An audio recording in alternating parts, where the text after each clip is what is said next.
Hey, welcome back. Quick video guide today to run you through the first two bosses of Sanctuary, as I've been asked by a couple of people to do it. Each of these bosses will give one box to every force members upon defeat that contains the usual Sanctuary drops minus the Ludra weapon, including the gold and orange bracelets. These bosses have HP based phasing and therefore the mechanic order, except for a couple of exceptions, will differ depending on the speed at which your groups kill them. For this reason, I will be explaining individual mechanics mostly in a vacuum without going through a specific timeline. With that said, let's begin. First, you'll meet the Central Abyss Fusion Reactor upon entering. This monster will alternate point blank, donut, plus and X AoEs repeatedly until it dies. There will also be waves of monsters constantly spawning throughout the fight. At intervals, a message will appear telling you that an auxiliary fusion reactor has appeared on either the left, right or center, and, when they do, will shield the main boss. When that happens, party members that you've selected previously will go up to them by using one of the jump pads on either side to break them and remove the shield. Just rinse repeat until the boss dies. This boss does not grant any loot. Once the boss dies, a portal will appear. Group 1 will be teleported to the first boss, while Group 2 will be teleported to an area with 3 platforms. Once the boss is pulled by Group 1,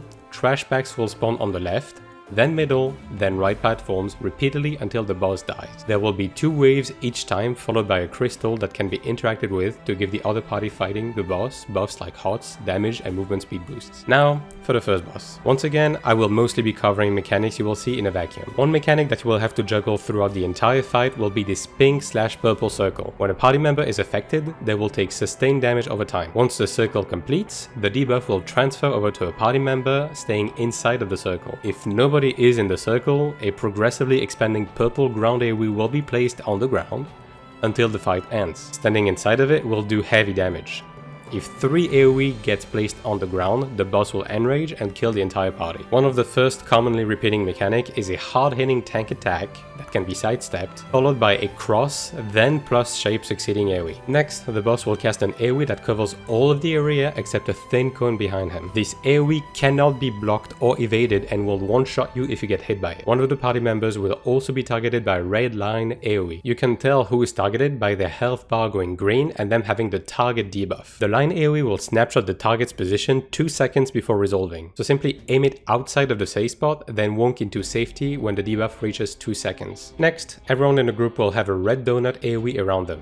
This will unleash a jumpable ring AoE once it goes off. Just stack all of the group together before it goes off. Once below the 75% HP threshold, the boss will lock its stagger bar, teleport to the middle of the room and warp every party member in a separate cardinal point of the arena. One party member will be selected to have a stack marker, and the boss will do a cycling cone AoE as well as a pulsating donut AoE repeatedly until the stack resolves. Simply have everyone walk to the boss and reunite while avoiding as many AoEs as possible, and spam mitigations and heals while trying to not get hit by 2 AoEs at once until the stack resolves. If you haven't passed the 50% threshold after that, each party member will drop AoEs on the ground that leave poison puddles for about 30 seconds. Simply walk to the edge of the arena to drop them, then resume DPS. After this point, the boss gains access to a 2-part AoE that does a sustained laser at the back and point blank heavy hitting AoE at the front. If you stand still, hitting the back AoE is fine as it will only tick on you once. Once you get past the 50% threshold, the boss will lock its stagger bar once again and divide the arena into 4 segments, once again at the cardinal areas. Have all of the group go south together with the boss. If a party member gets separated for some reason, they can cross the line AoE on the ground, but they will sustain heavy damage through it and will need to get healed until they reach safety. Once the boss is done separating the arena, he will then jump to the tank with a point blank AoE and then do the puddle drop AoE on every party member. Make sure to drop them as clustered and as close to the edge as possible without falling off. And make sure to leave ample space as the boss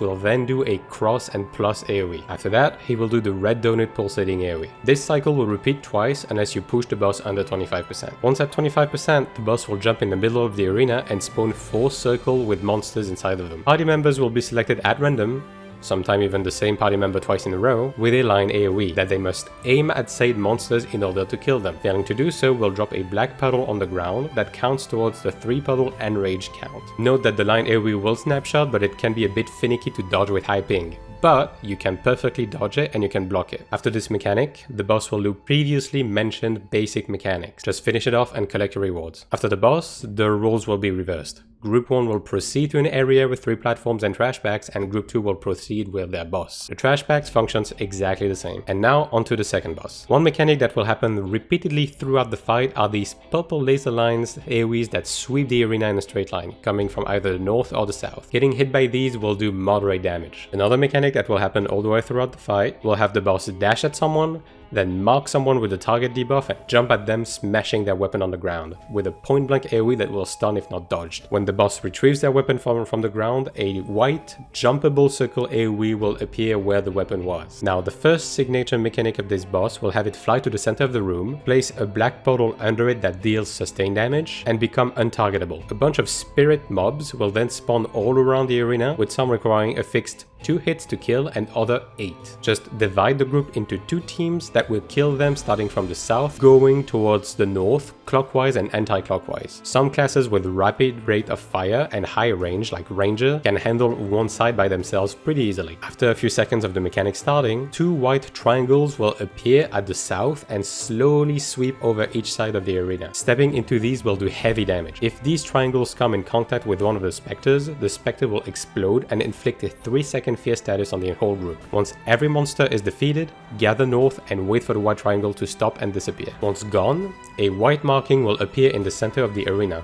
This is a safe spot the whole group must stand in while the boss blasts the arena with a sustained AoE. Standing inside of it doesn't mean you are completely immune though, it just makes the AoE actually healable. So mitigate and heal as needed through it and the mechanic will conclude. This mechanic will happen at least twice throughout the fight.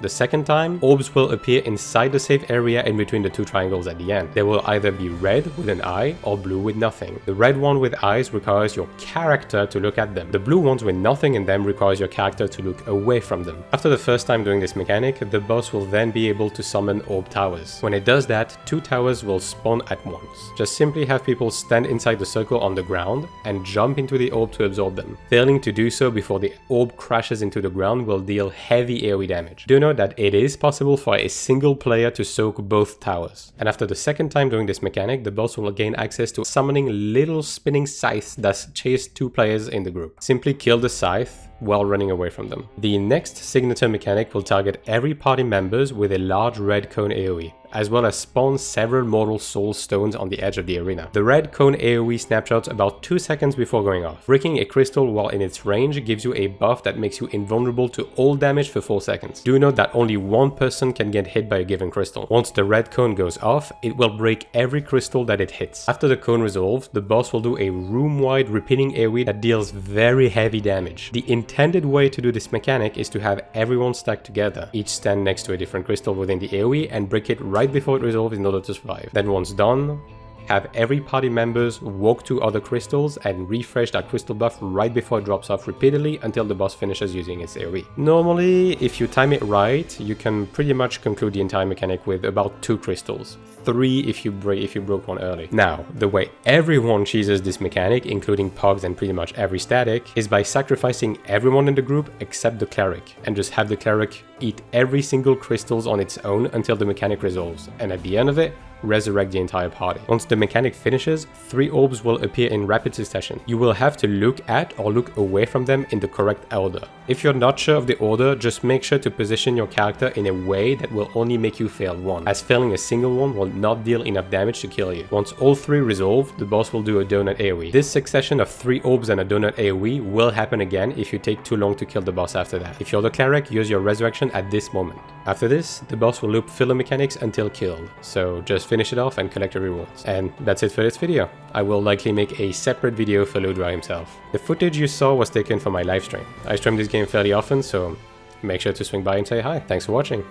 Until next time.